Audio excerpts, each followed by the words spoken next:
Good evening, everybody, and welcome to the Reviewer Meets Reviewed. So the first one that I've had the great pleasure of being associated with virtually. And it's marvelous to think that in some way we can reconvene the spirit of those early events. Now, for those of you who have not had the pleasure of being with us before, it's probably better if I recap a little bit. So the idea of the Reviewer Meets Reviewed is that we have an author with us, which we do in this occasion, and we have the reviewer with us. And we invite the author to speak a little bit about their book, usually for about half an hour, and so that we get a good grasp of what they were motivated by to produce their work. And then we turn the floor over to the reviewer, who also spends about half an hour thinking about the book, their review, and also interlocuting with the author as may seem best. And then after the hour, we turn to a general discussion. Now, these discussions in the British Museum can often be great fun because, of course, people have had an hour thinking both about what the author was doing and about what the reviewer was saying about the book, which stimulates the mind greatly. I'm not exactly sure how it will work on this occasion, but please do feel free to drop your thoughts into the Q&A box, even if the seminar is still only just begun, because we can gradually pick up on them later on, and they should be just not too long, please. Long questions are quite difficult to sort out virtually. So just little notes. Why did you write the book? What do you mean in chapter 2? And that kind of thing are absolutely perfect. And also general observations. So please do feel to join in from wherever you are across the world. And it's great that you're with us.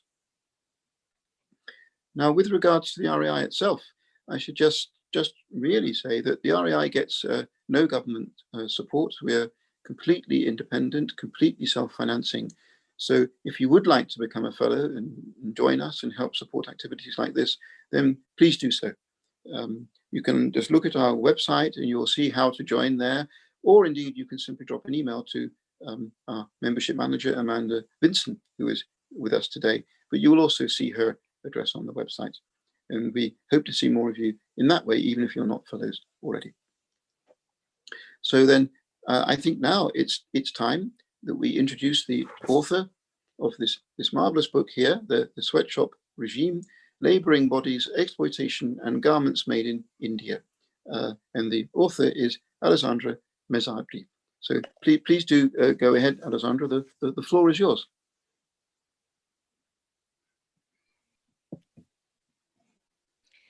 Thank you very much, David and Hanin, for the very kind introduction. I have to say how honored I am to have been asked to be part of this series, Reviewer Meets Reviewers, and how grateful I am to my reviewers, as a matter of fact, for all the time and labor spent on reading and analyzing my manuscript. I actually can't wait for our conversation to start. What I will do in my half an hour, although I'm presenting to an anthropology crowd, but I'm still a political economist, a trained person, so we tend to be PowerPoint dependent, is to share a presentation, and I'll just talk over that. And I think particularly the photographs that I share, well, the maps will help me. So just give me 1 second and I'll just share my screen. Okay, so I will start from the background and rationale of the book to sort of guide you through what I meant to do with this volume. This is really a long journey into the world of Indian sweatshops that have gone through many phases. They started with my doctoral work originally, and then continued with 2 postdoctoral projects that I was working on. And if I have to be very simple, I would say the book has both a very simple scope and instead a more ambitious one. The most basic scope was to denounce the poor labor conditions that affect the garment proletariat, well, worldwide, but in the case I was studying India. And in this, I think I'm in very good company. I drew a lot of inspiration from the work of Leila, of course, but also others have contributed in more recent times, like Jeremy Seabrook, for instance, or Tansy Hopkins, and others. Another great addition is Malika Shakia's more recent volume on Nepal. However, I also had a far more ambitious scope, which was to theorize the sweatshop, particularly to make sense of its resilience. We had lived through one of the most terrible disasters in the history of industrial capitalism. There was Rana Plaza in 2013 that it killed over 1,000 workers. But this event had extraordinary similarities with events 100 years ago taking place in New York City, where the shirtwaist factory fire also killed many workers in what is considered to be the first disaster in the history of the industry. So why is it that you observe this resilience of the sweatshop across time and across spaces was one of the guiding questions that led me to the theorization of the sweatshop as a regime, and namely as a system of labor exploitation and oppression, which is composed of multiple spaces of work that crosses productive and reproductive realms, that is put together by many masters, many different lords of the sweatshop we can indeed identify, and also that has health depleting effects on the bodies of workers that go well beyond single moments of ruptures like industrial disasters, where all of this become evident. There is a daily epidemic as well, we will see, that characterize laboring in this type of industries. So this very complex definition, in a sense, can be summarized very easily. And in the book, what I want really to put across that we don't have to understand the sweatshop as a place or a space, but as a specific set of labor relations that then can take place across many different places and spaces, may be factories, workshops, or indeed home-based establishment. And this is a reading that allows us to understand the role of the sweatshop in the context of our industrial modernity, and also that allow us to engage with a number of policy debates around not just the setting of labor standards internationally, but also more recently on modern slavery. Now, before I get into the features of the sweatshop as a regime, which really the book is organized around, I just want to say something about how the sweatshop regime is utilized very much in the book as a metaphor for theory, and at the same time as a method of analysis. And in relation to theory, we use analytical devices, and the sweatshop regime in this case, to really say something about larger processes we observe, of course, in this case, in the global economy. And for me, the sweatshop regime theoretically is a way to really put forward a specific understanding of global capitalism and a specific understanding of class as it is structured and experienced today. In relation to capitalism, the idea that is put forward through the mobilization of the sweatshop regime as a device is one of it being a mode of production based on multiple forms of exploitation, and not simply the wage labor form, which is the one that is characterized or has been made predominant by Western-centric narratives. And the second is that these modes of production then live and reproduces itself through the exploitation and the reconstitution of difference in many different ways.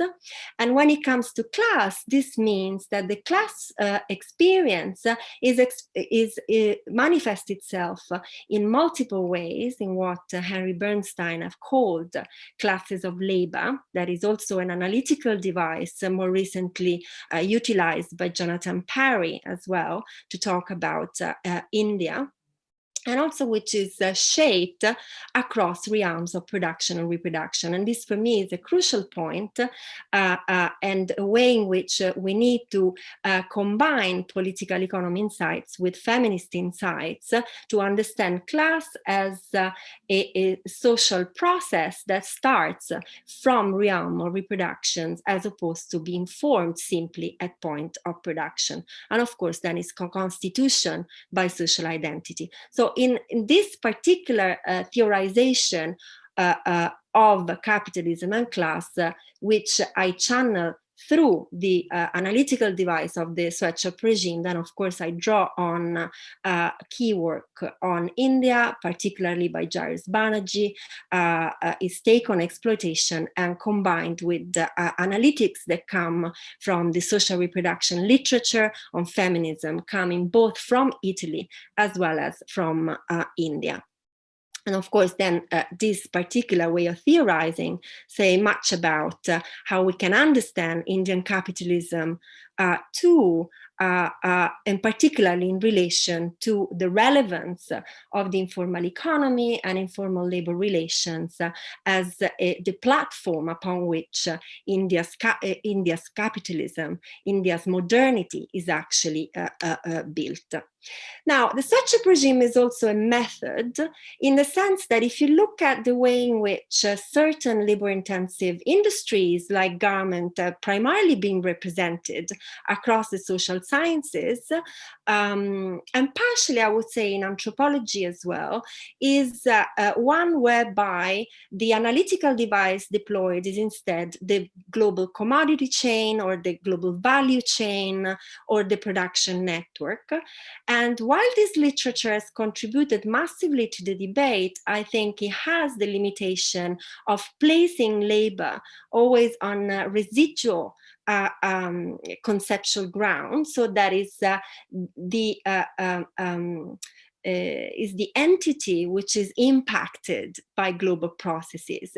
And the flip from an attention from the chain to the Sweatshop Regime, for me, has been crucial to represent, to develop a representational device that was already set on labor, if this was, and indeed it was, the main concern of my analysis. So through the Sweatshop Regime, labor appears as a maker of the global economy, constituting its very geography. Although, of course, I hope the book does contribute to the literature on chains as well. Now, what the book tries to do methodologically is to provide a forensic analysis of the mechanisms of these varied forms of exploitation that he analyzes or that he encounters along the long journey. And of course, this was possible concretely through multiple rounds of fieldwork. Sometimes I do wonder if I'll ever be able to write another book of this sort, which of course starts with my doctoral experience and continued with 2 projects afterward. In the original, in the early process of engaging with the sweatshop, I actually provided a mapping of all the main export-oriented centers that you find across India, which are mainly 8, Delhi, the national capital region around Delhi, but then also Ludhiana and Jaipur, Kolkata, Mumbai, Chennai, Bangalore, and Tirupur. And then instead, in 2 subsequent rounds, I could zoom into through different methods in different places, engaging a little bit with quantitative analysis when it comes to Delhi and the NCR, and instead engaging with the ethnographic methods, primarily in the Bareilly district, which is a fundamental outpost for garment export away from urban centers, but very much strongly connected to that. And we spent almost a year actually in Bareilly across 2011 and 12. Now, in a sense, and the book doesn't discuss this, it's like based on my reflection on, how to engage with some of the key debates in anthropology. What I think, interestingly enough for me, what I saw does is perhaps challenging a little bit the distinctions put forward, for instance, by Marcus on the difference between ethnographies in and of the work system. Because as a matter of fact, my experience through multi-sited fieldwork has been one whereby you engage with the situatedness of a particular set of processes in a given area, but then there has to be a constant way in which that very information gets to be transformed and adapted as you collect information in other places. And currently, I'm actually working on the operationalization through fieldwork of key concepts in political economy in my new book. Now, after this preamble, I have to say that I feel I can now present you the Sweatshop as a regime by going through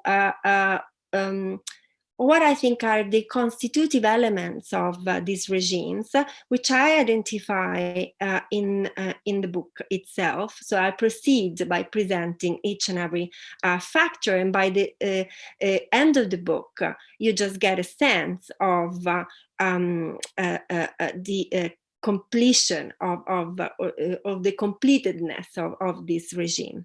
So the first is the link between physical and social materiality of production. The second is the sweatshop being crossed by multiple patterns of unfreedom when it comes to the type of labor relations that dominate. The third is its constitution as a joint enterprise, which is steered by multiple masters that work across different domains to subordinate labor. And the fourth is body depletion, but to grasp body depletion when it comes to garment well beyond narratives on industrial disasters.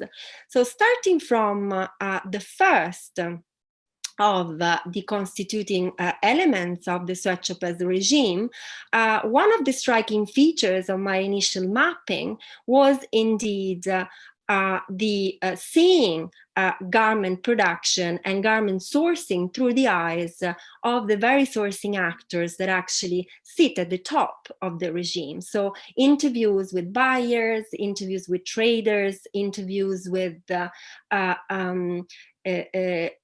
direct exporters, subcontractors, etc., present an incredible insight into the organization of India itself as what I call a giant garment mall, a massive department store where you have to imagine different garment collections available at different floors. And I think it's very helpful to have a visual look at this map, in fact, and you have the location of niche types of production up north, where, and of course this is linked to very complex historical processes where the industry had become dominant across history in certain centers. But in the North, say, we have a predominance of very complex and fragmented product cycles, and these are garments which have an Indian twist, where the localization of the industry is very much part and parcel of product specialization, while in the South you have the classic cut and stitch centers or making products that can be made also in different parts of the world. You have then centers like Kolkata, where specialization is also the fruit of industrial decline, which is also historically linked to partitions. And then you have places like Mumbai, of course, which has become the till, if you want, of the mall, center for the registration of transactions because effectively land prices have gone so massively up that it made little sense to actually continue sourcing from there. Now, this physical materiality of the things made across the garment mall is corresponded by very changing labor relations and processes. So it's corresponded by a social materiality, which differ also dramatically. So these places make different things through different laboring bodies. We have male migrants located in the smaller factories in the north and east, and then we have the complex combinations of workshop and home-based labor across this belt, which takes a significant part of the Hindi belt. And instead, in the south, we have a classic feminization of labor story, where 70 to 80% of factory workers are based on this, based on this, on the shop floor, are women.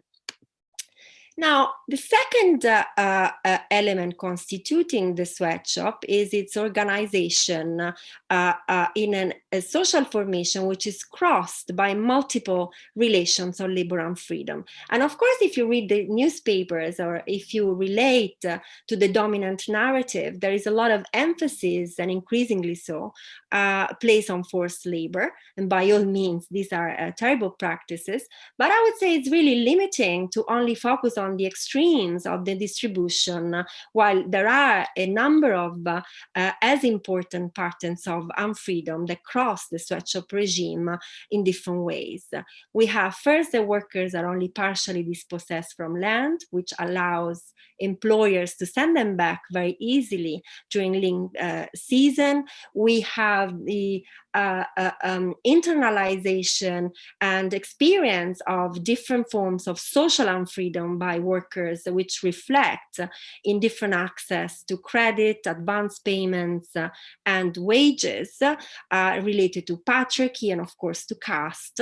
And also we have the inability of workers in urban centers to reproduce as anything but individual workers, so they cannot ever bring their families with them, and they live in industrial hamlets, which actually in many cases recall the old organization of the plantation line during the colonial era. So in a sense, both liberal accounts of freedom and Marxist accounts of freedom are quite limited. And this is not just a theoretical point, but it has very important implications for policy, we will see. Then the third factor is the organization of the sweatshop as a joint enterprise. There is a lot of international policy work that tries to address who's really the culprit, relying on what I would call partial ethnographies or partial social biographies of the industry that then either focus on the very top with quite reified ideas also, I would say, who sits on the top, or they focus on those that have manufacturing capacities, namely the supplier. Well, as a matter of fact, we're better off in understanding the sweatshop as a joint enterprise and also to sort of question some of the categories that we use to actually analyze social relations in the sweatshop. So for instance, indeed, who is a global actor today in the sweatshop regime is the first thing to question.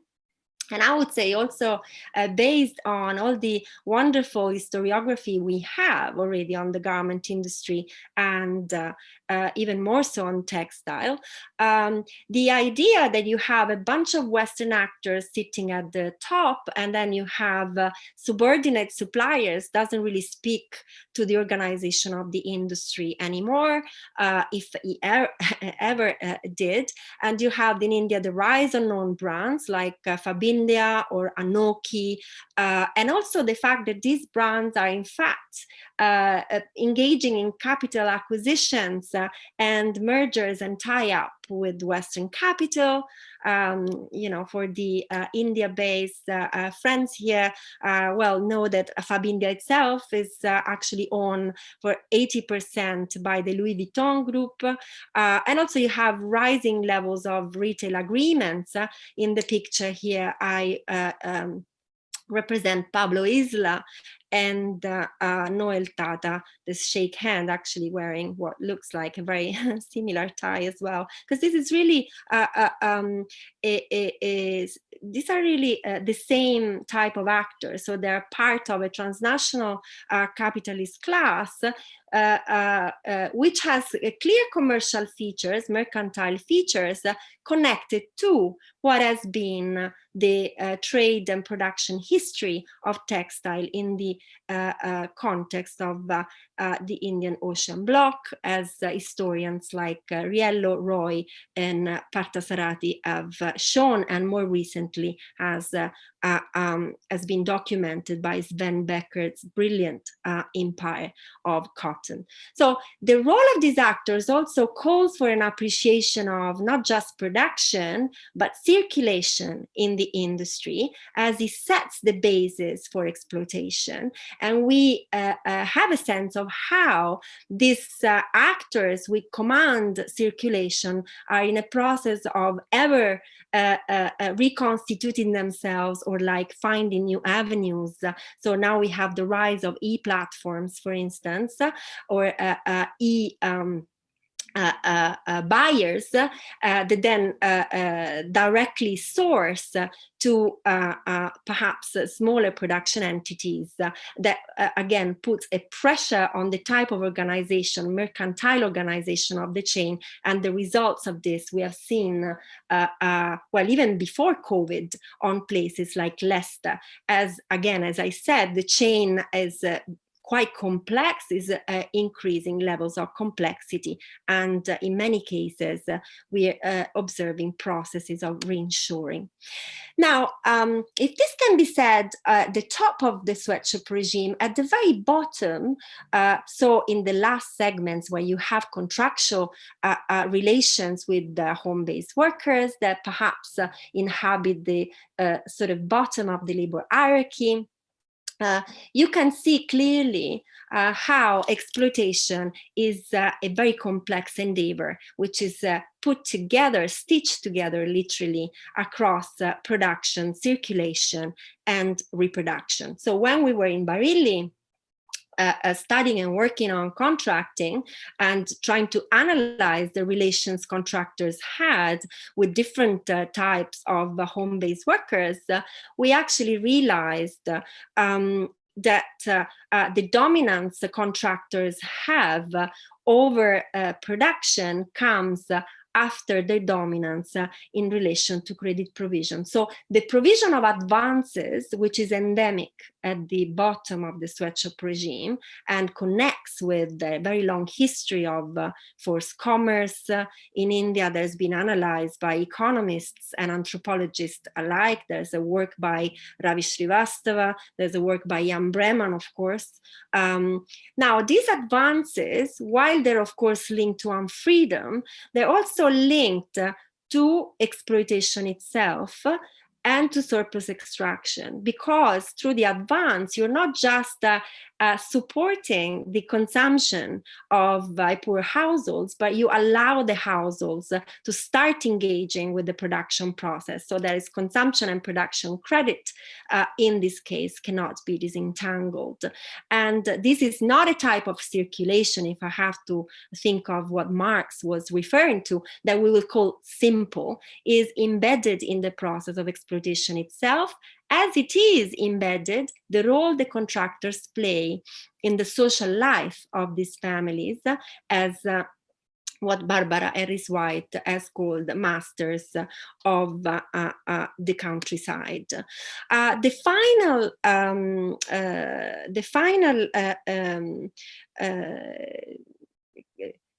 founding element of the sweatshop as a regime is its depleting nature.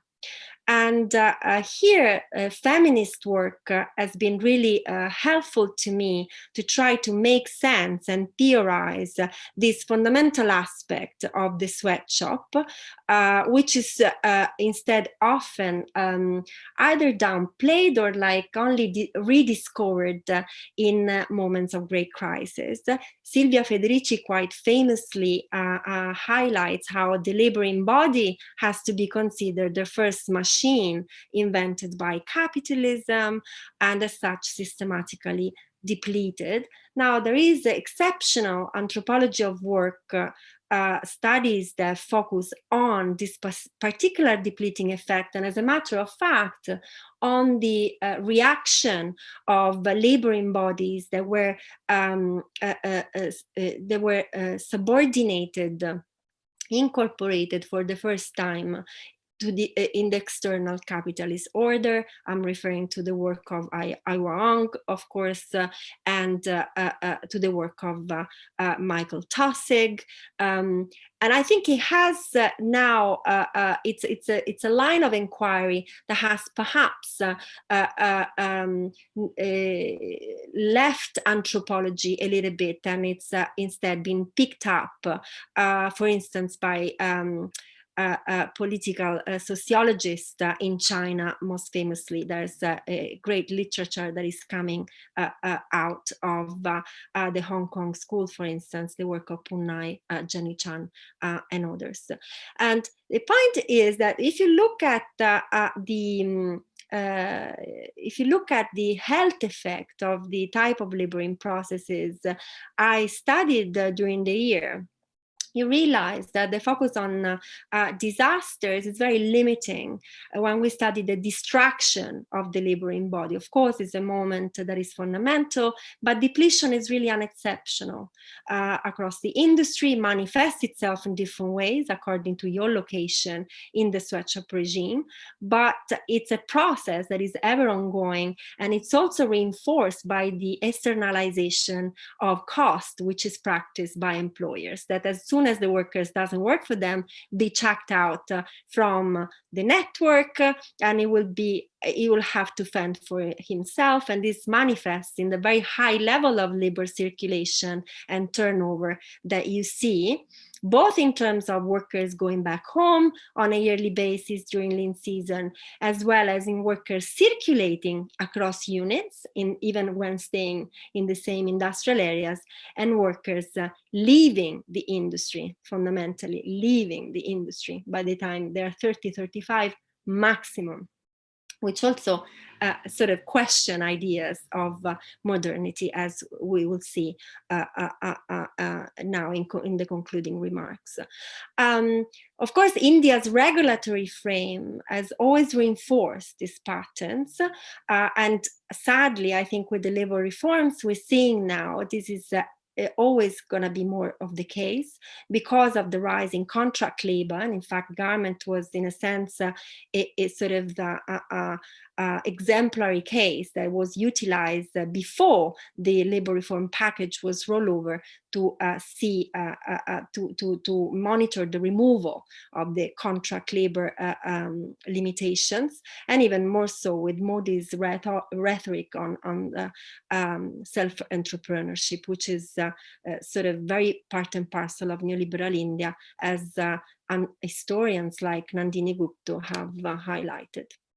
So the conclusions and the implications, very quickly, before I just managed to get to speak to Leila, is what I think the story of the sweatshop regime does is to challenge ideas of industrial modernity, which is based on a stages understanding of labor-intensive industries, and they see the sweatshop as a temporary evil that then will give rise to a more benign form of capitalism. While the sweatshop actually always reconstitutes itself and is only temporary in the lives of the working poor that gets exhausted or ejected from the regime.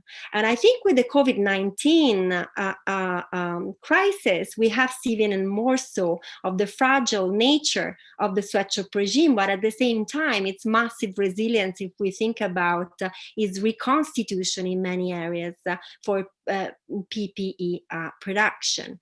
In relation to the modern slavery debate, I think what the book tries to convey is that this is really not a story of single culprits, and this is really not a story when you can identify forced labor relation as the only problem in the industry, which the modern slavery narrative risks to do, but where different forms of unfreedom actually stitch the normalcy of the labor relations in the sector, and perhaps more meaningful policy conversations should be had.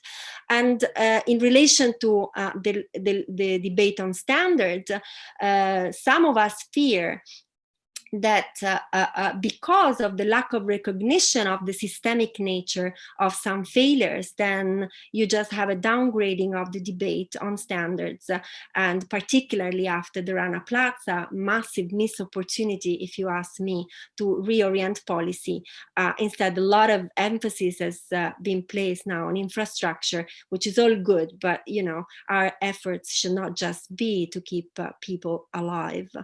I would just end with a note to then start my conversation with Leila. And what I learned methodologically, also, with the great space and room of maneuver I had as a trained economist, then borrowed to political economy, then moved into geography, well, trained by a geographer, and then applying ethnographic method, was the beauty of actually combining all of this to draw social biographies of a very complex industry and very complex laboring processes.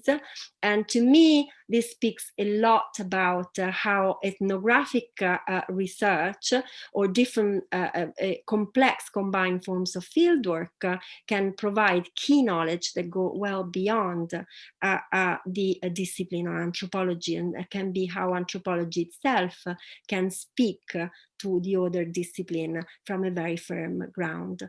And I will stop here. Thank you very much.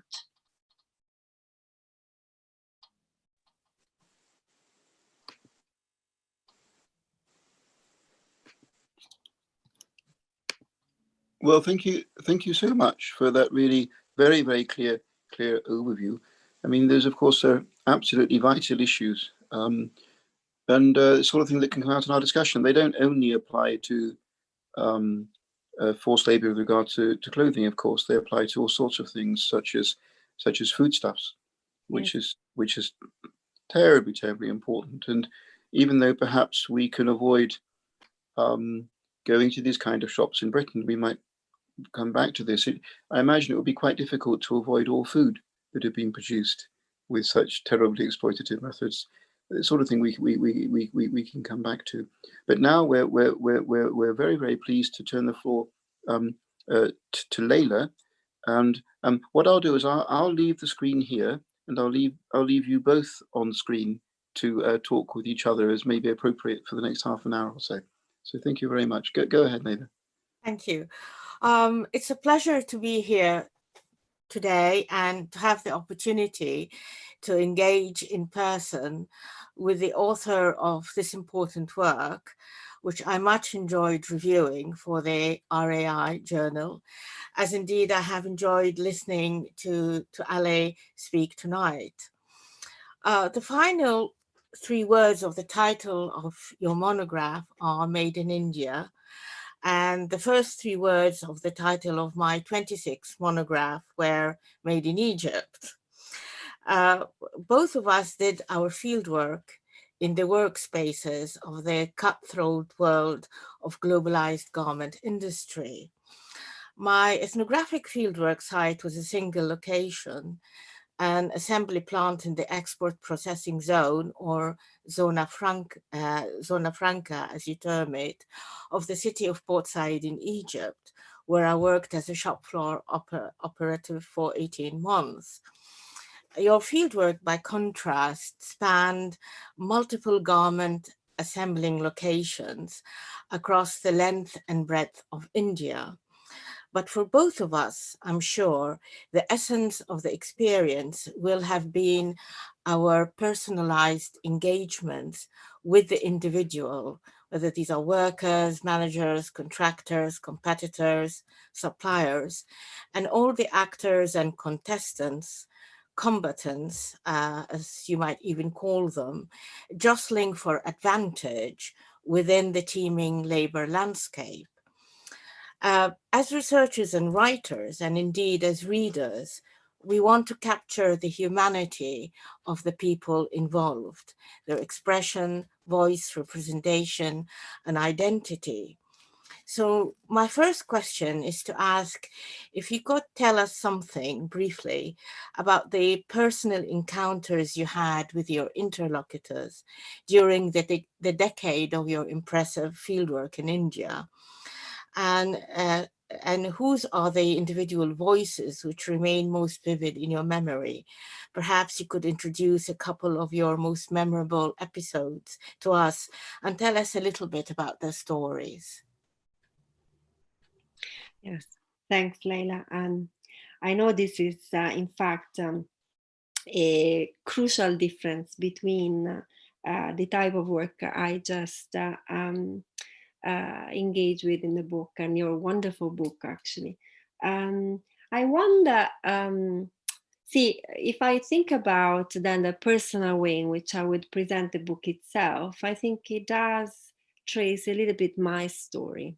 The project started off not as the story I'm telling, but a story of mapping the ways in which Indian capitalists of different size and features were actually exploiting labor. And then, of course, it got deeper and deeper and deeper, possibly, into the ways in which this had repercussions on the shop floor and repercussions in the homes of. I do hope that I still make the voice heard, although I agree that is a very different process, which I'm sure it has a lot to do with my training as well. So how I like to present this story of exploitation I'm narrating, for instance, is a way in which I did use the voices I collected to actually analyze and put together a picture of how exploitation looks like. So the very study of the mechanisms through which exploitation is presented are based on the stories I collected, but to provide this story, which is a story of labor as a social relation, was quite difficult for me to sort of then rely on narratives or with single life histories, which instead, for instance, I'm working on now as I focus on returnees, on workers that leave the industries to go back. And it's a very difficult process to trace them, and we identified only a few. So with them, we're able to do a different type of work altogether. Indeed, I have so many memories and encounters that signify the work to me in relation to how the sweatshop regime was conceived. So epiphanies of different types. One that I can recall comes from the top, in fact, of the sweatshop regime and dealing with exporters,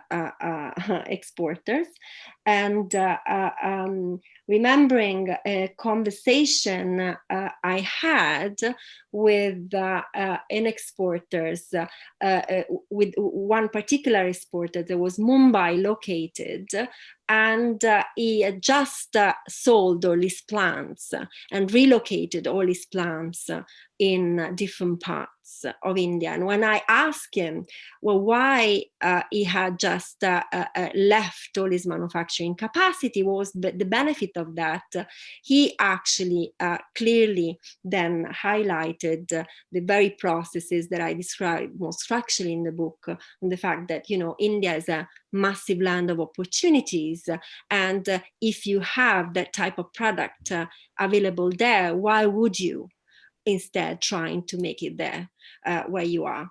Another story comes from the bottom of the sweatshop regime, where we engaging with the households we try to figure out what was their self-representation, so how they would depict themselves, because particularly in Barilli, when I did the most sort of long-term leg and labor-intensive leg for us of the fieldwork, you know, they work for export markets, but they trained on the basis of family apprenticeship from generations. So it was really interesting for us to get a sense of how they view themselves. And by asking this question, how do you view yourself? And in India, are you a laborer? You identify as Mazdur, or you identify as a Karchobi worker? And it was so interesting to see entire families starting very heated arguments between themselves, saying, well, we are Mazdur, we're laborers. And instead, other member of the family said, no, we're just self-employed. And it just really betrayed that very thin line that I try to sort of show in the book in a different way, not through their words, single words, but that I try to show in relation of this sort of the fuzzy category of exploited subjects where they sit. Yeah. Thank you. Thank you. Thank you for these two contrasting examples. If we were to change our perspective and look across this landscape more broadly, then among its many facets, we can see, for example, from your presentation, the breakdown of labor into small production units. We see its decentralization, the position of, and how the position of any worker within this operation stands out as unfixed, channeled, mobile, and subordinated tool. And as I mentioned in my review, one of the major contributions your work makes to current research is to show how one of the effects of free-for-all globalized competition, triggered by the abolition in 2005 of the multi-fiber agreement, has been to force zona franca garment enterprises to outsource work within their wider local economies, and how this has led to the emergence of a new class of local agents and labor contractors, each of them requiring different patterns of intermediation, often entailing more draconian labor regimes than had obtained in the original Zona Franca enterprises.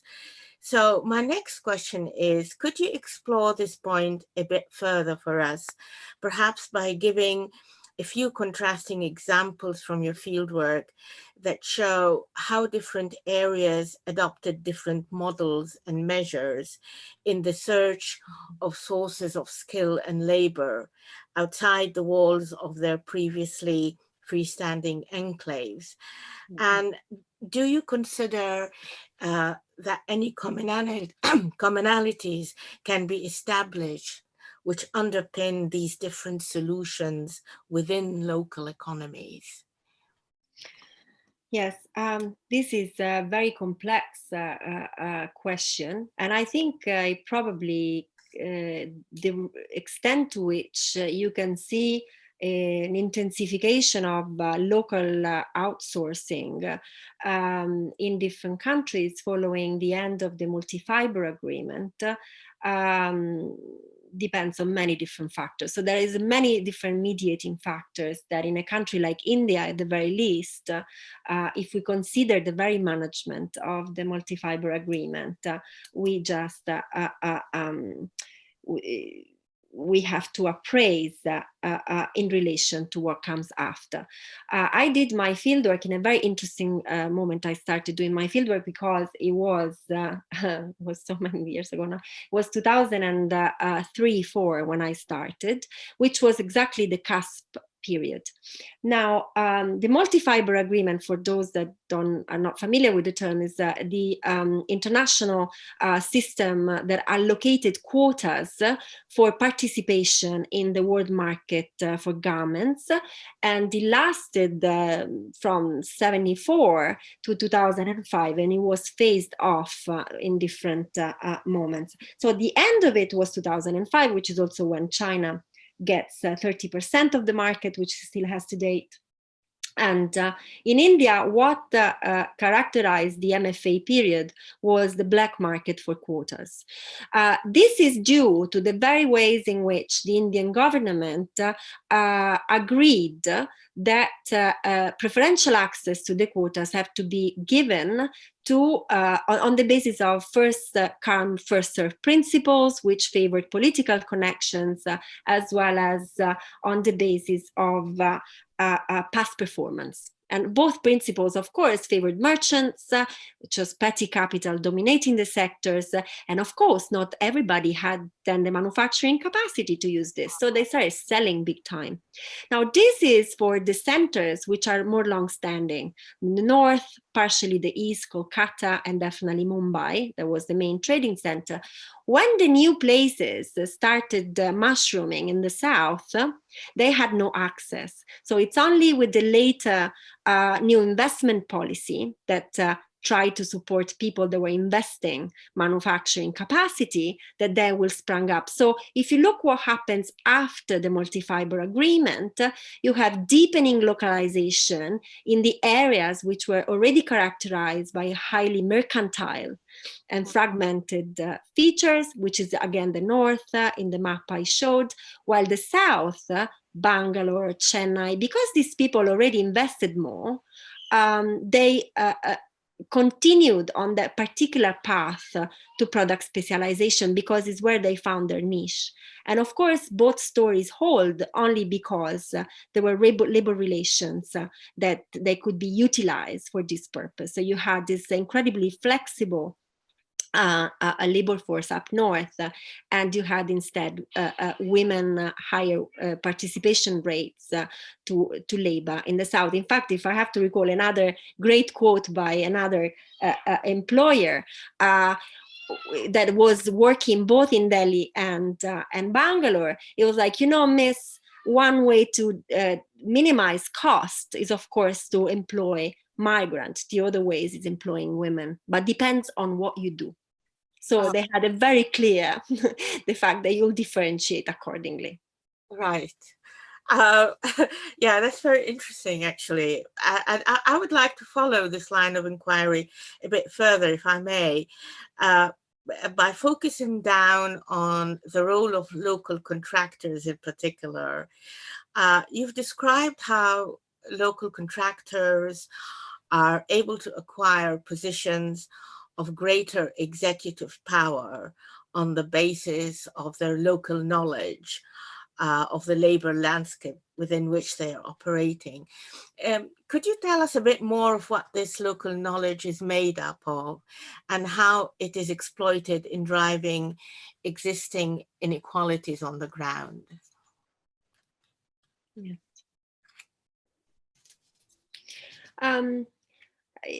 This is another very fascinating story, the one of contractors. Well, the story of Bareilly I managed to put together in 2 different rounds.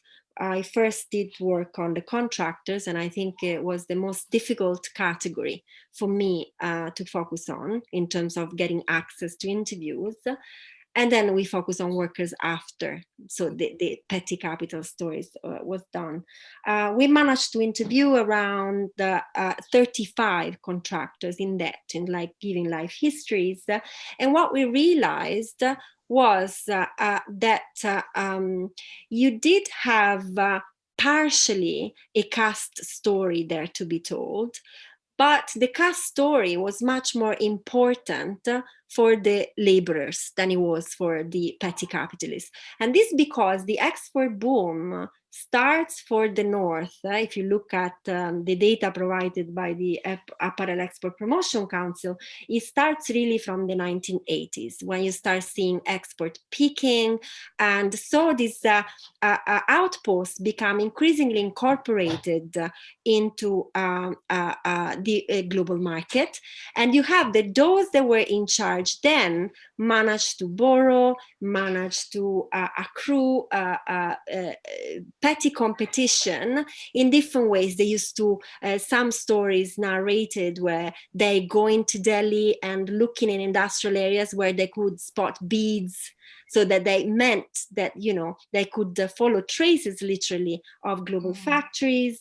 These were the 80s. Now, the ones that managed to get anchored to production in the 80s were the ones that will become successful contractors. So this is a Muslim community. There were a lot of Khans, but you also had some Ansari, some low-caste Muslim that managed to get in.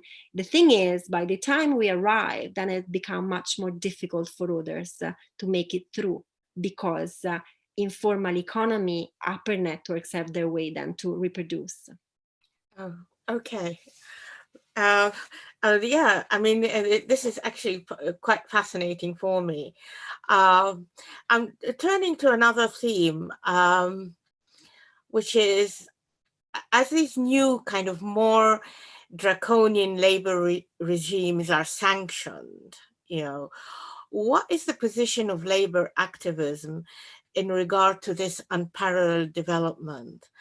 And I find that question quite intriguing, because India has a long and rich history and repertoire of activism in settling labor disputes. And it seems to me that the relationship between labor, activism, and state takes something of a backseat in your analysis. So could you speak a little bit about labor activism in garment assembling work, and whether, in your view, its absence from your analysis indicates the limitations which activism encounters in this sector? Yes, unfortunately, if you look at unionization rates in the industry, well, they varied from place to place, but I would say that they never go beyond 5 to 10% of the laboring world we know of. So without considering the massive underworld of connected workshops, etc., which belong to the informal economy. So we're really talking about levels of unionization that are very low. This speaks about the struggles of India's still mostly politically affiliated unions to actually come into terms with the informal economy. And I think many have written beautifully about this, Rina Agarwala, for instance, and on the reasons why you do observe different models of informal organizing, some of which have been massively celebrated, and some of which I myself engaged with and still engage with, like Seva, that, however, have a very limited capacity vis-a-vis which type of labor relations they can tackle.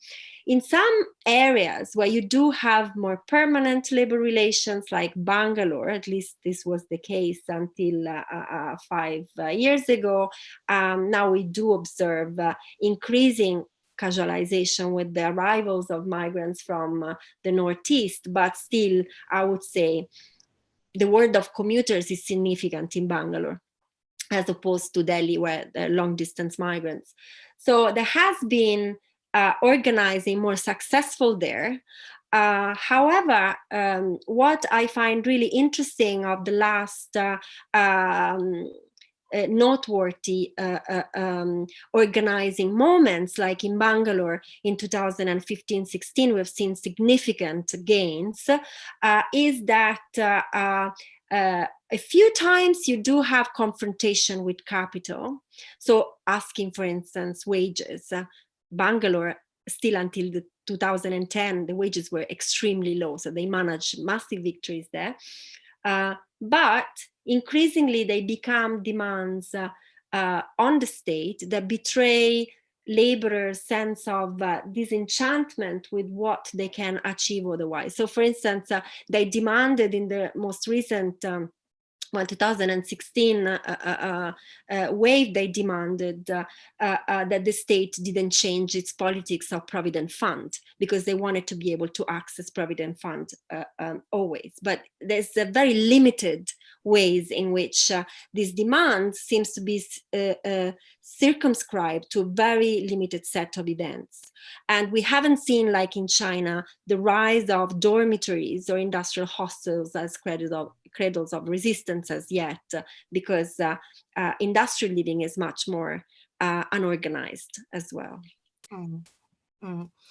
Yes, but by contrast to the absence of labor activism as a major factor in your book, one of the features that struck me is that you very effectively highlight as underpinning the labor regime that sustains the sweatshop as a local setting is the emergence of a new nationalist discourse, celebrating India's economic force and hailing its emergence as a global garment powerhouse.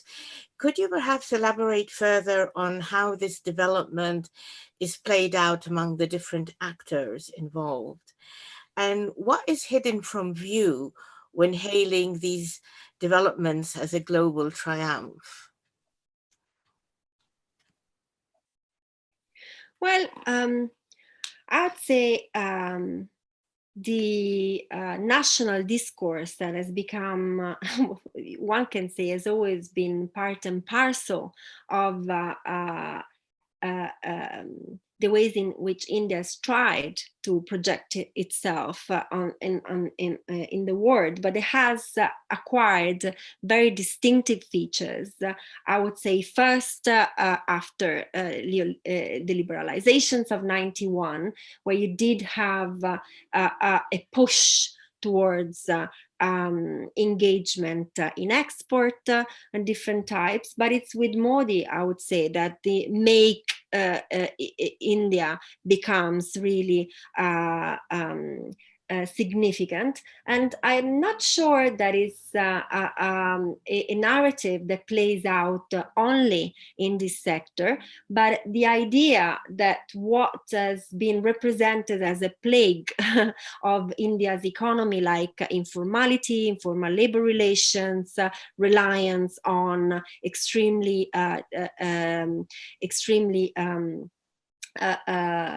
problematic type of labor relations, then it's instead celebrated now as the victory of the self-employed hero.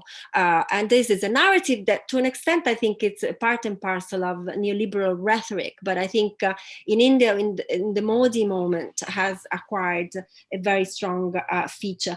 The garment industry actually, at the moment, is re-celebrated as key, as India's managed to become the second personal protective equipment producer after China, with a massive redeployment of manufactories for PPE production during the pandemic. But that is a different ways in which I would say that is still ongoing, because there is a difference between garment and textile in the imaginary of the making of the nation. Garment never had that role that the textile more broadly had in relation to both colonial and post-colonial Indian history, because it's a very different type of capital that is at play. Yeah. Some of the most difficult, I think, themes to tackle in any labor research project center around the subject of exploitation. And the standard justification for exploitation is that the workers choose to do the work, quote unquote. In response to which we must then ask, in what way are these choices, and in what ways are they embedded in structures that distinguish them from empowerment, for example? So looking at the more dispersed, informalized, labor landscape, which you described so thoroughly, in which the direct discipline of labor within the operations of supply and demand has more or less disappeared from view. What spaces for negotiation do workers have within these structures? And are there any comparisons we can draw from the past? And would these help us perhaps redefine exploitation from the point of view of the workers involved? The idea of choice, I mean, in generally speaking, in labor studies, when you deal with working poverty, there's a tendency to frame debates around a very unhelpful choice, unhelpful binary between oppression and empowerment. And choice is a crucial category mediating this debate. Are they free to choose or not? And I think it's sort of a very sort of tricky ground to pose the question in this particular way, because of course, in the context where you don't have state provisions or you don't have access to welfare, you just are free to stitch or starve in a sense. So it's a false choice.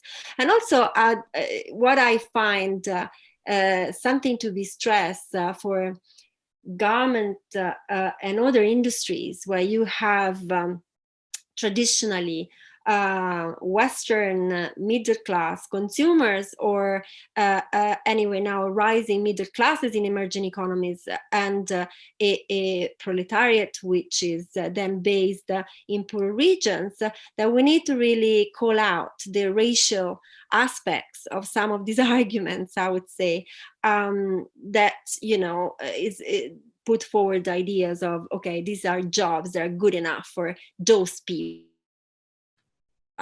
of their social identity, etc. So it's a I would say quite problematic argument to me. So I just really struggle with the idea of choice in relation to how workers will put forward their understanding.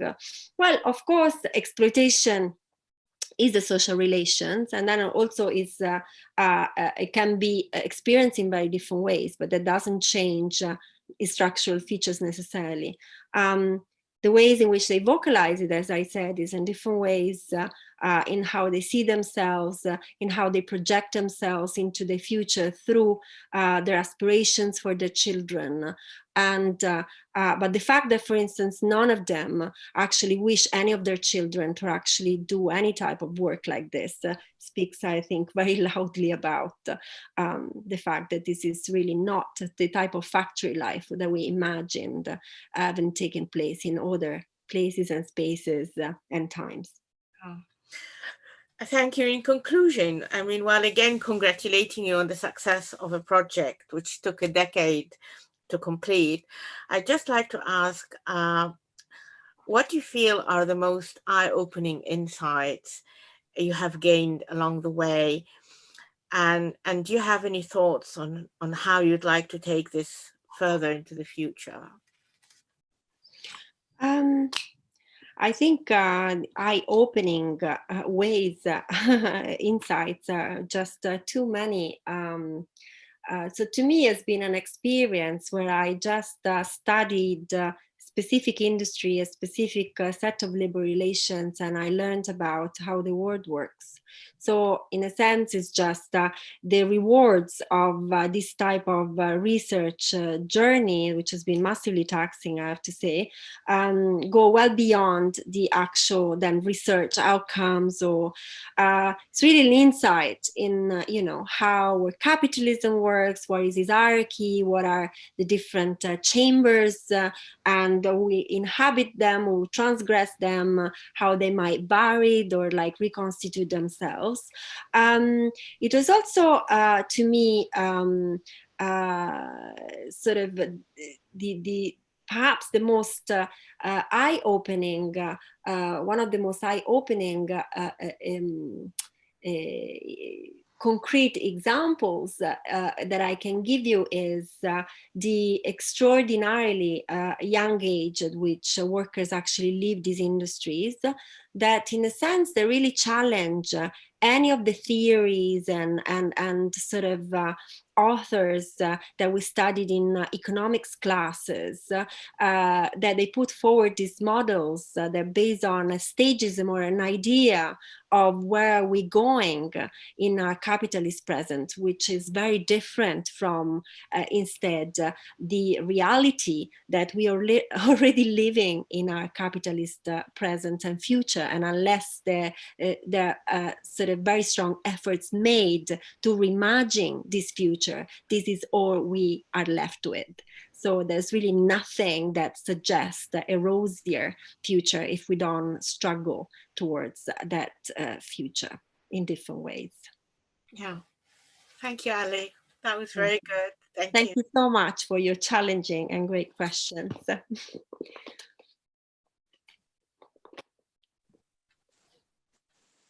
Well, thank you. That really has risen an awful lot of questions in our minds, of course.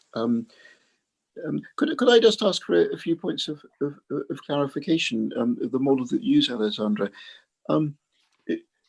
Is it, in what respects is it a dynamic model? Because clearly the looking around the world, this kind of process we've seen on lots of occasions, and sometimes it seems genuinely to get a bit less in terms of the terrible lives that it inflicts on the people, and sometimes it doesn't seem to. It seems to be much more static. And I'm wondering, in your model, which one of these you go for? I mean, do you think that this cycle of absolute poverty is indeed self-perpetuating, or are there some elements that make us think that it might actually result in at least the possibility of exit for some of the people caught in it? Or is it the kind of dynamism we have to see people leaving and new people arriving all the time? I do think that there is an element of the type of speed the assembly lines are showing in a labor-intensive industry like garment, also speaking about the human speed of substitution of labor on this shop floor. So I think the fast fashion model in particular, which is not necessarily adopted by all, but by the majority, because some leading companies are pushing towards that model. That particular model comes with a level of speed that implies not just tremendous levels of waste, also in terms of water, in terms of rejects, in terms of actual things we don't need. To give you very brief examples, I think we had in 2016 produced 10 billion garments, 100 billion garments for a not even 7 billion strong human race. So to give you an idea of the acceleration of this industry, so that the social metabolism as well becomes one whereby it's based on labor intensity and you exhaust this the ability of work of these people very quickly. But then of course it's all mediated first by the state and which type of national policies can be can at least sort of slow the pace of this particular geography, either imposing business relations which are longer, or imposing levels of labor laws, legislation that do not allow, for instance, the overuse of contract labor and short contracts. So in this, for instance, India has been quite an extreme case. You have less extreme cases, like Sri Lanka, for instance, where you do observe, though here my friend Kanchan at one point, I would just sort of probably sort of already posed a question. Now, in Sri Lanka, you do have slightly better condition, but it's also because there is a state which has made more concessions for labor, but at the same time, buyers use places like Sri Lanka as their ethical basket cases, showpieces, and then instead they still have thanks to their ward system operations, other places where they can actually put all their dirty laundry to sort of, so for instance, at the moment, there are new centers springing up, like Ethiopia, which seems to be a new ethical, more ethical place, at least pre-COVID, because it was larger factories based and because the state was massively involved in the setting up of industrial parks. But then you have the Leicesters, the Pratos, the sort of hidden underbellies of the industries less under the spotlight, which are also producing for exactly the same buyers. Yes, yes, I can see that it's very, very complex. Well, ladies and gentlemen, do send in your questions. We have several here, and I'll read out the names unless people say that they're anonymous. And so you're quite at liberty if you want to send in an anonymous question.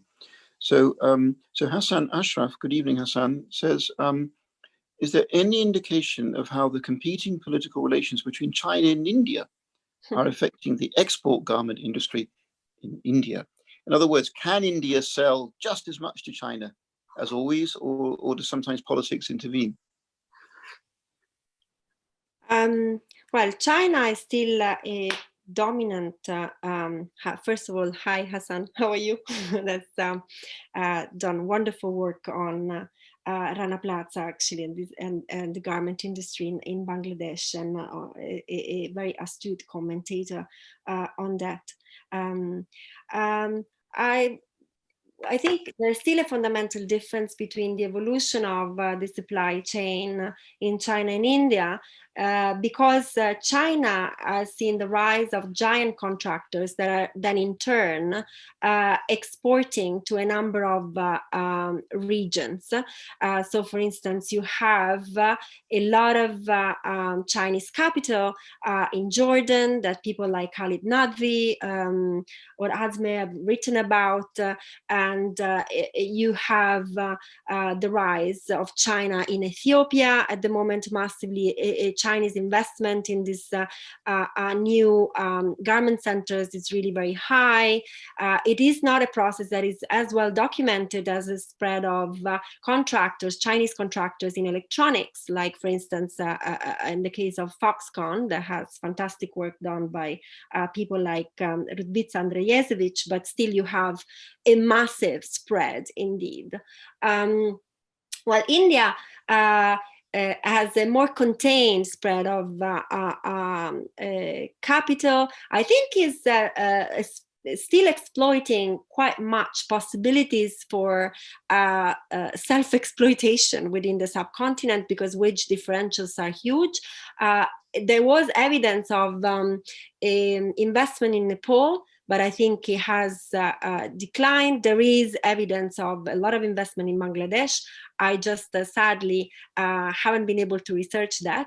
And there is, according to the ILO, the presence of Indian garment capital in Jordan, although to a more limited extent. So I think there just, you see some similarities, but massive difference given by the fact that China really, it exports 1/3 of everything we wear. Wow, goodness me. And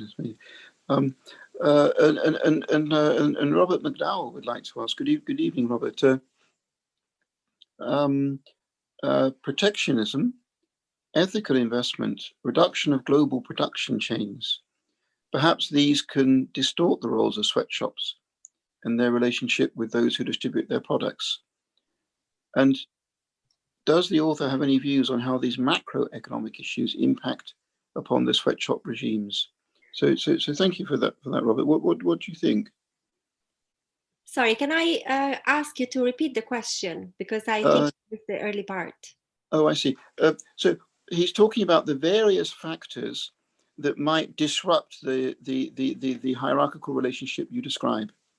And he's wondering whether, for example, protectionism between countries would distort the globalization, the globalized supply chain that you refer to, or maybe ethical investment will change it, or maybe a reduction of global production chains, or, perhaps reverse globalization.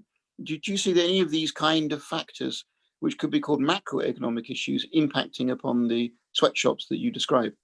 I don't know. I don't want to say no, because I mean, I hope, but I have to be honest and say that I do see these things not happening as a result of macroeconomic processes neutral way, but as happening in relation to efforts, policy and political efforts to actually change this.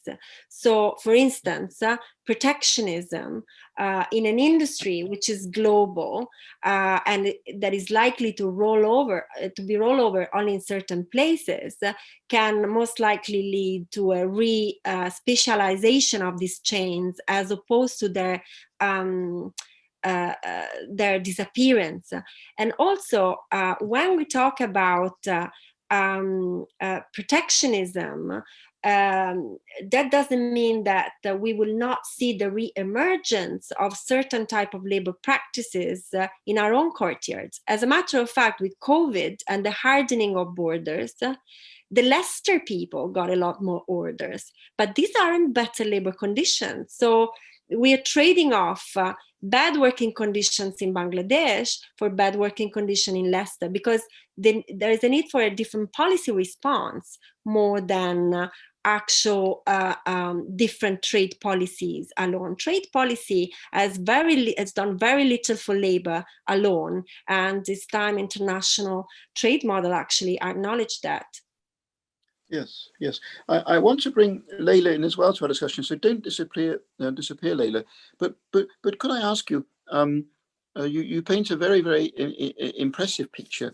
But if you could wave a magic wand and make things better yourself, what would you? How would you make things better? And here I'm asking Alessandra, the authoress of the book. What would your potential solutions be? I mean, realistic solutions.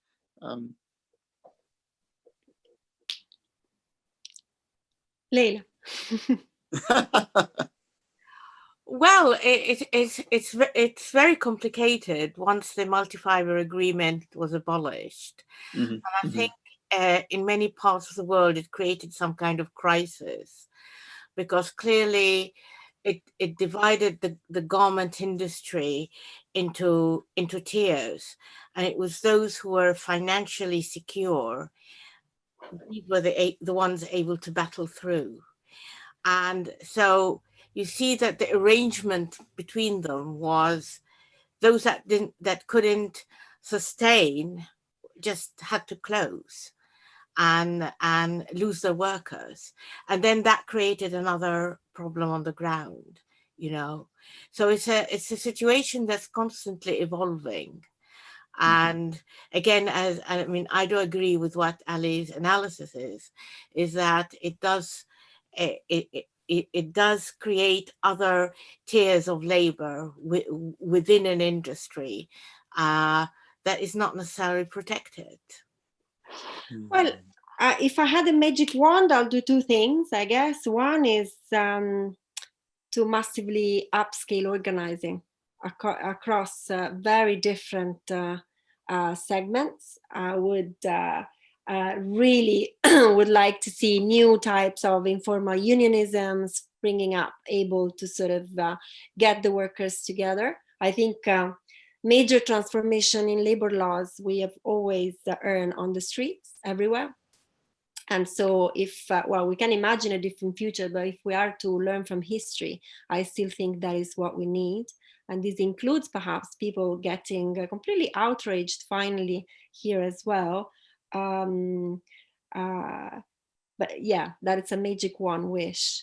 And perhaps a semi-magic one that instead is more reachable is at the very least, the policymakers and economists learning from the great insights you can have on policy and policy failures from concrete, in-depth field-based research. Yeah, I agree. Yeah. Yes, yes. So you don't think, for example, changing consumer patterns could help? I do, but I have to say that I still see that as a positive turn if it's also linked to organizing. So, for instance, if you look at what happened in 1911 after the shirtwaist factory fire, there was an upheaval that was really, it was outrageous. 46 workers died, and that was enough to change the entire US legislations. There were people on the street demonstrating in favor of this mostly Jewish or Italian women that work in the industry. So it really changed the national sentiment, and you had different factions coming together. Second moment where you have the similar outcomes is pre-decentralization of production in the 70s.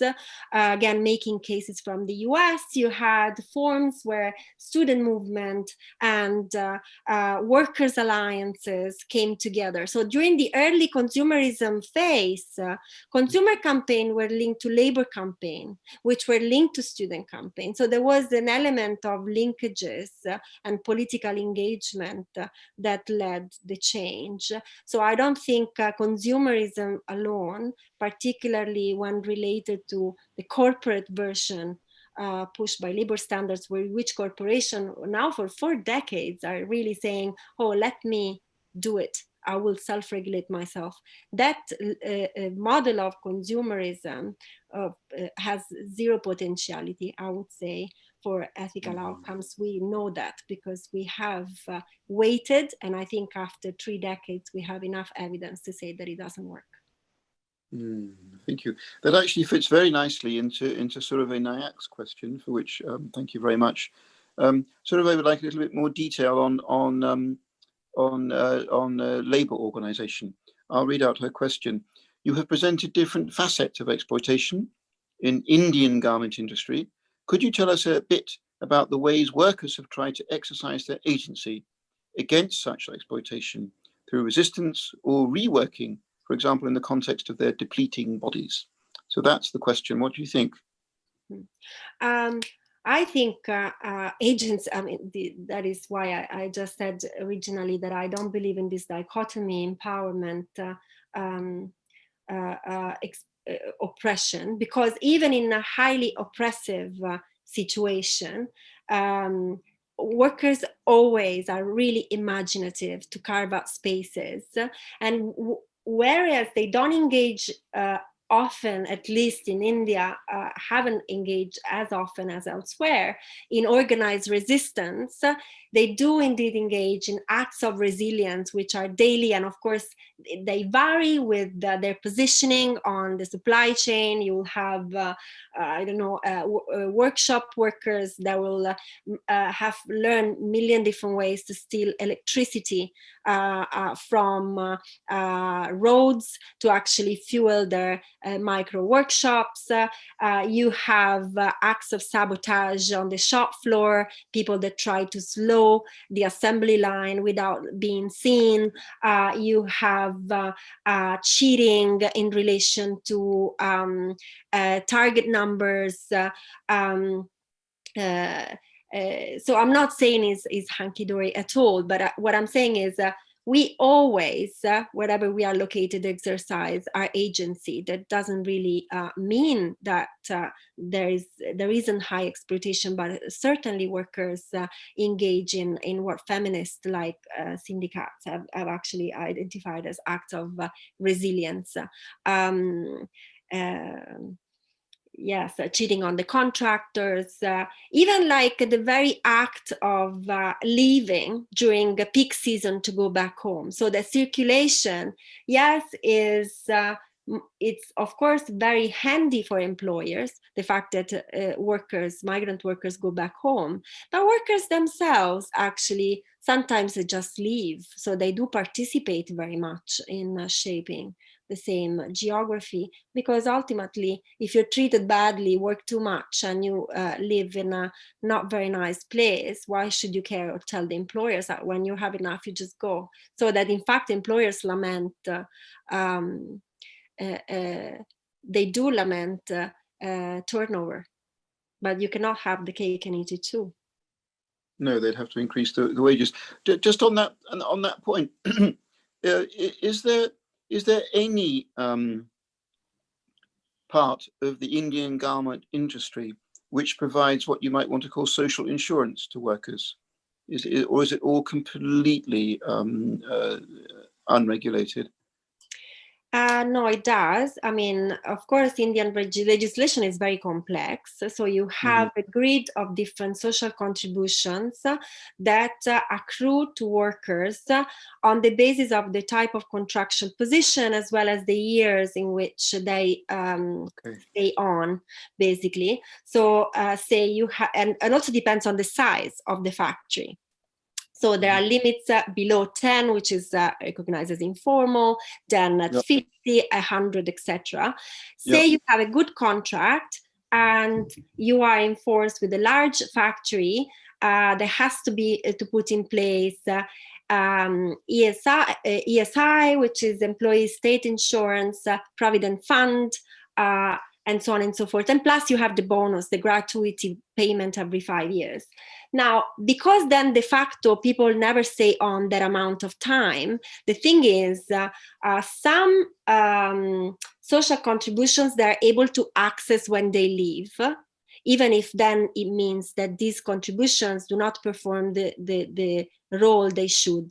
Provident fund, you should access when you retire, while instead it's used as a deposit. So workers always access it and again and again and again to top up their income, or when they leave.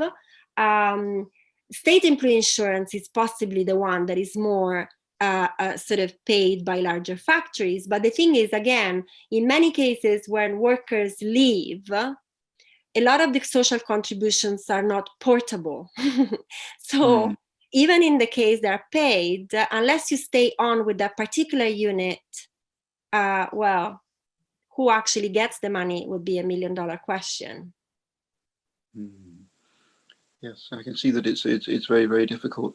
And along the lines, actually, of discussing that kind of government legislation, there's a question for both of our speakers today from Malika Shakia, who says, "Thank you very much for this fascinating conversation.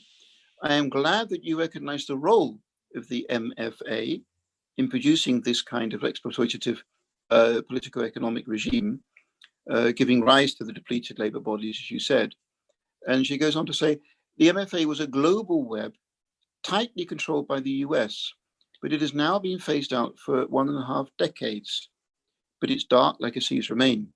How can we reflect now upon the legacy of the MFA? And I suppose, is there anything that it should be replaced by?" And she would like both of yours opinion, please.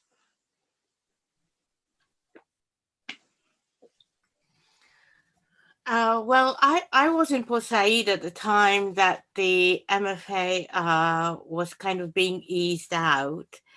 In Port Said, many of the locals thought that this was a brilliant opportunity to kind of invest in another agreement that had come in, which was called the QIZ, Qualified Industrial Zones, by the United States. And actually, that was a sort of strategy to save the garment industry from total collapse. Because once global competition was open, it was very likely that many of the firms would not be able to compete on a global level. So suddenly there was a sort of replacement that took place. But it was politically also contested, because what the QIZ demanded was that firms that that qualified to enter the QIZ had to have a deal with Israel, and they had to have 15% of Israeli component in the garment assembling work itself. And this was kind of quite controversial, but it did highlight the fear that the erosion of the multi-fiber agreement actually created. In the end, Quiz went ahead and did save some of the firms, not all of them, some of them. Unfortunately, as a project, it didn't have that very much success. But not because of the ethical considerations of dealing with Israel, not dealing with Israel, but because it required an enormous amount of cash to be able to comply with the 15% requirement.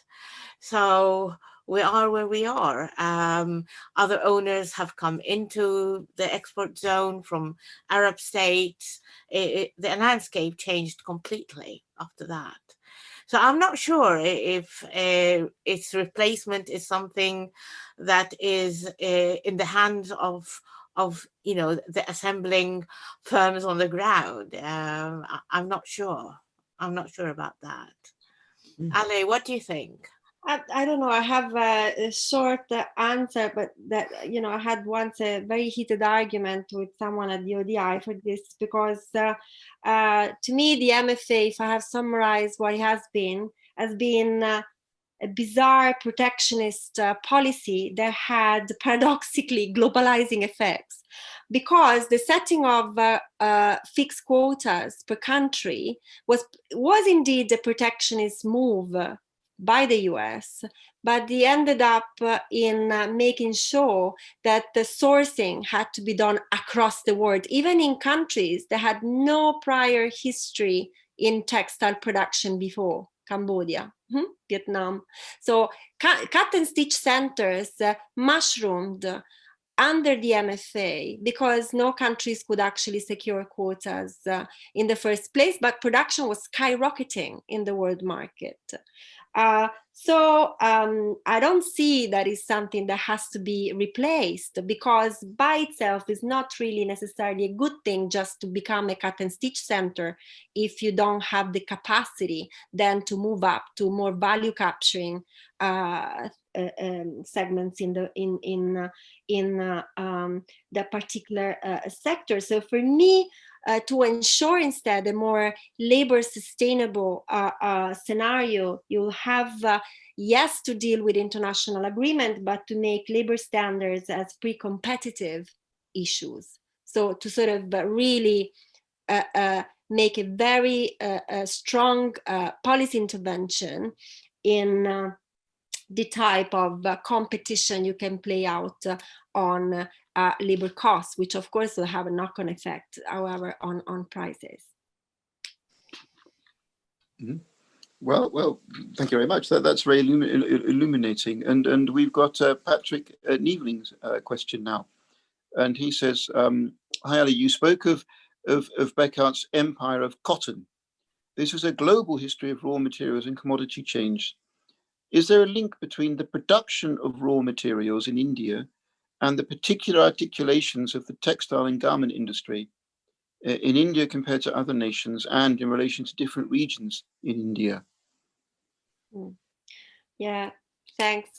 First, I want to say hi both to Malika, who asked the question before, and now to Patrick, who's also posed a great question. And I don't know, I have the feeling that Patrick might know more than me on this issue of cotton sourcing. But basically what I find fascinating about historical work done on textile and cotton in particular, cotton trade before textile, is not necessarily the ways in which only cotton is deployed in the garment industry,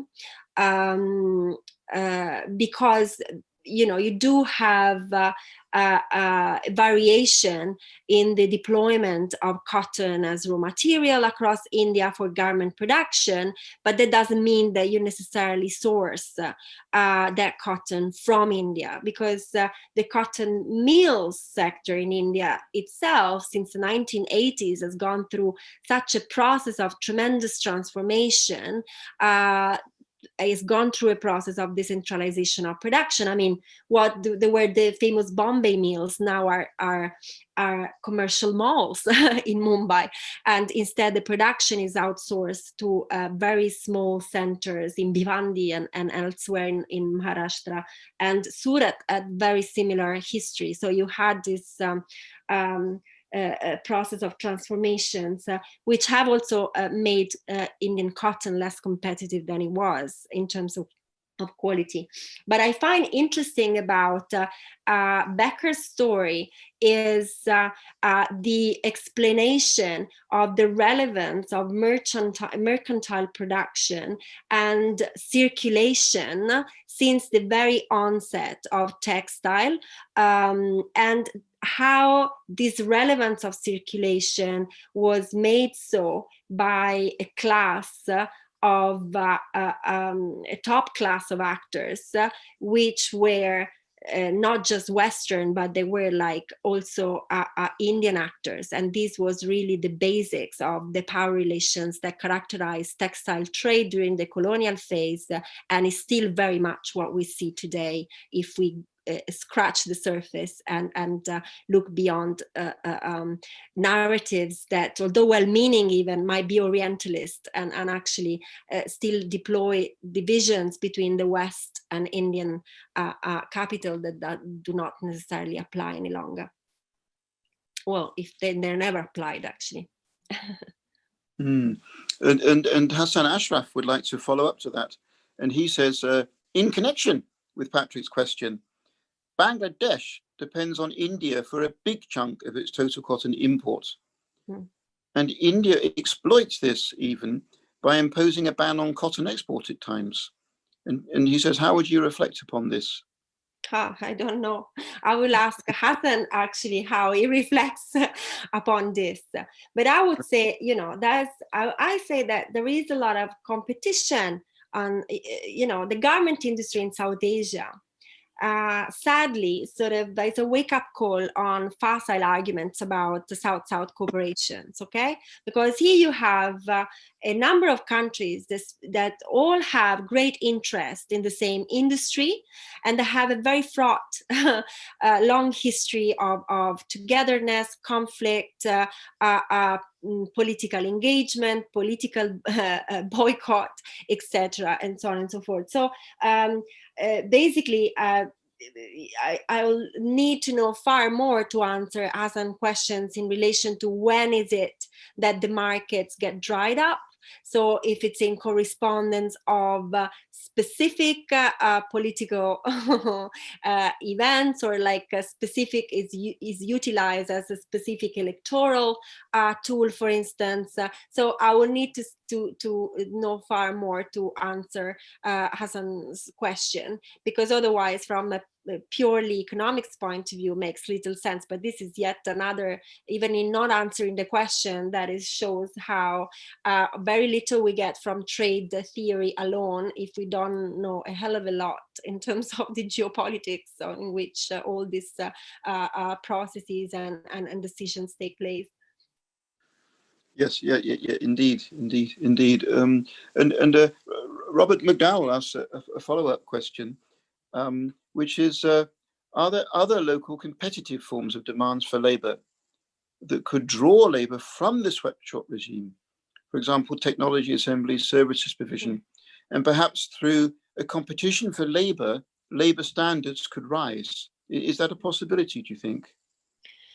Well, that depends on the internal labor market. A mainstream economist will go for the shortcut, say, well, depends how tight the labor markets are. If you have a labor surplus economy, and you have high either unemployment or underemployment rates, that's less likely. But I also think that is part of the story. I just don't believe very much in the technology story when it comes to labor intensive production, because these industries, not just garment, have shown a tremendous flexibility in moving and reconstituting themselves. And this have been effective cost-wise. And what we have seen about technology so far, it hasn't really replaced labor in these segments, if at all. And even like in more capital-intensive sectors, it has. But nowadays, more and more technological, new technologies are more concerned or are more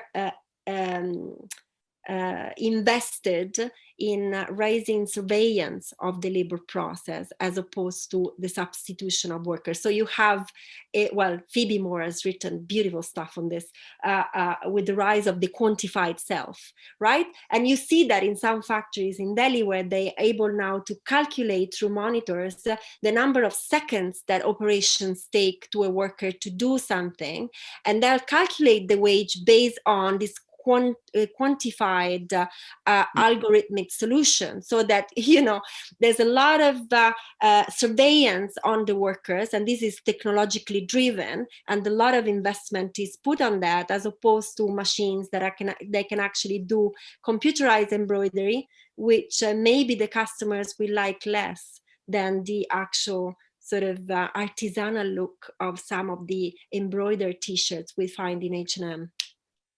Yes.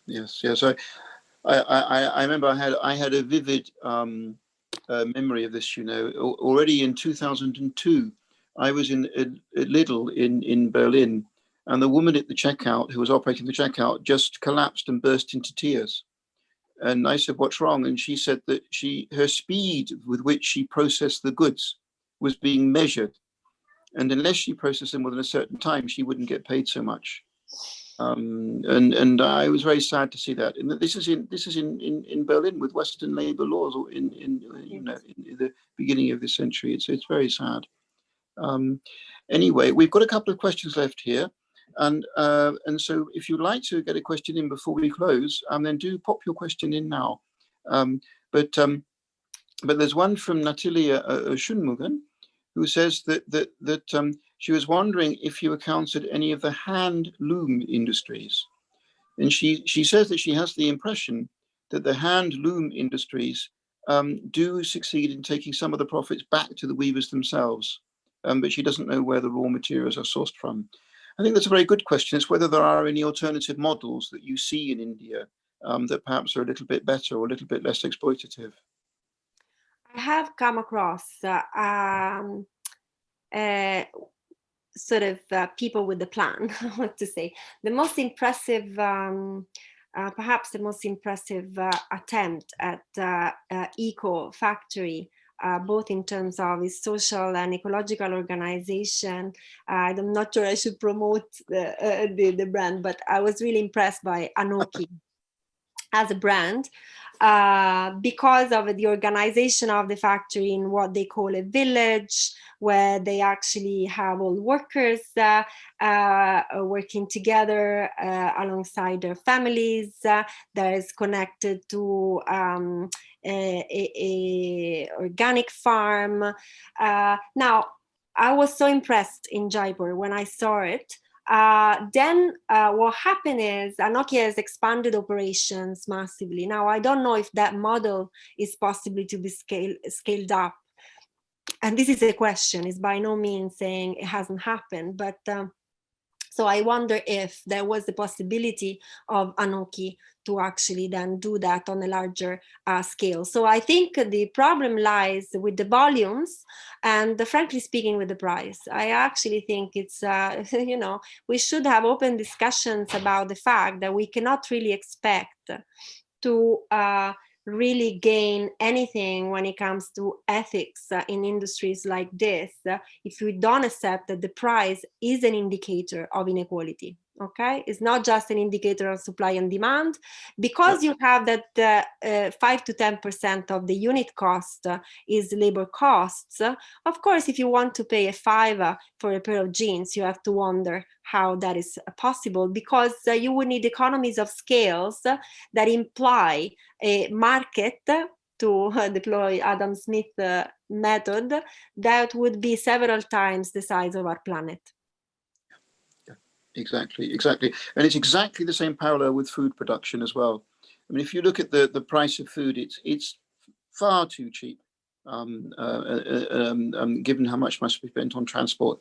It must mean that the exploitation of the land and the environment and the workers on it, it must be absolutely profound for the vast proportion of the food that we buy in large shops in this country.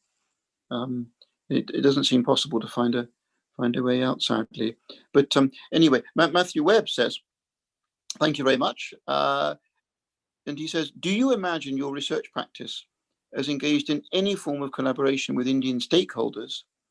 So, for example, with workers, managers, and business owners. And he says, if you have had that kind of engaged research practice, could you elaborate on the potential value in these exchanges that you have found? Well, it's really a fundamental question to ask your own ethical positioning when you actually do a type of research like this. And the madness in the process of crossing sites and communities and centers, of course, re-elaborates this question in different ways of how and when you can give back, and in which form and to whom. So in starting from, of course, where my art lies, which is with the workers that gave me all the time to share stories, those that with whom I held interviews, and with unions that actually, they also facilitated access. They provided pictures in some cases. Well, what I did was I worked as an informant, I would say, for unions, because they have very limited capacity. For everything you can say about the limited ability to tackle certain processes, is also very true that their resources are very limited. So I just did report back on what I saw. For instance, I mean, I could do this full time for over a year and a half the first time that I was in India, and for 6 months after, 2 months a year for 6 years, and then 9 months in Bareilly. They don't have this capacity to do this. So basically, I just gave back, as in like informations. I did pretty much the same thing with Seva, with which I was in very strong contact for the Bareilly research, because they had an office in Bareilly, so they themselves wanted to know what was going on in the most remote areas where they couldn't go, but I was going. With the there is an ethics towards the culprits as well, meaning that because I actually really genuinely don't think, apart from a few people, few companies and few models, which I can happily name, I really don't think it's a problem of a single company. I just really never, I kept always anonymized all my informants, the exporters, the traders, and the second-tier buyers that I engage with, because I think journalistic scoops, they're not very useful when there is an industry that shows systemic failures. So perhaps it can be used as a successful activist strategy. And I know that some activists have used that, and they have the right to do that if they think that they can have immediate gains. But for me, as a labor study scholar, is just the ways in which I can give back, I think they're different. So there is a different ethics to research as well, which doesn't mean that you cannot get, I think, certain things clearly from my story. Indeed. I suppose it's possible that you could set up a relationship with the retail outlets here and encourage them to trace back what they're doing to more responsibly sourced garments. I do engage with different actors here as well. So of course, I would just very happily engage with War on Want and Labor Behind the Label. In fact, I've written for Labor Behind the Label pro bono in the past. I did consult for Anti-Slavery International, again on a pro bono basis, because that is what I think my work is meaningful for. At the same time, I also have engaged with buyers in ways in which they can do stuff better, and I do consult on the methodology that is at the basis of the fashion revolution transparency index on a yearly basis, together with colleagues like Mark Hanner. Yeah. Oh well, that's fascinating. That's fascinating. Well, obviously we could discuss things for much longer, but I see we're almost out of time. Yes, and I have a 4-year-old to feed. Leila, would you just like to say a final word about this project and where you think it might be going, and then we'll have to wrap up. Well, I mean, thank you very much, Ali, for doing so well with some of the questions. I thought some of the questions were tough, but you came up trumps, and thank you for this opportunity. Well, I want to thank you for great questions, and to just it might have seemed I actually answered sort of convincingly, but I still think I have a lot of other thinking to do on some of the things you raised because they gave me new ideas. So, and I'm really tremendously grateful for all your work analyzing my manuscript. That is really flattering. Thank you. Thank you. Thank you, David. Not at all. It just remains for us to say thank you very much to our facilitators for this evening. Are they still there? And are you there, Ted? Do you just want to say, our librarian who organizes this series, do you just want to say good night, Ted? And then we could I say thank you to the organizers of the series and to David and Haneen and Ted for having me, and Amanda. That was really a great pleasure, and it really was an honor. And thank you so much for inviting me to this session. Thank you. Not at all. Here we are. Here's Amanda, and so Amanda says good night. And Ted, you there, or you cut off the system? In which case, we'll just have to offer you our thanks. Yeah. There we are. So thank you very much, Ted, and we'll make sure that you're available for the evening of the next one. So good night, everybody, and thank you very much for joining us. Good night. I hope. Thank you. Thanks everyone. Thanks everyone for joining.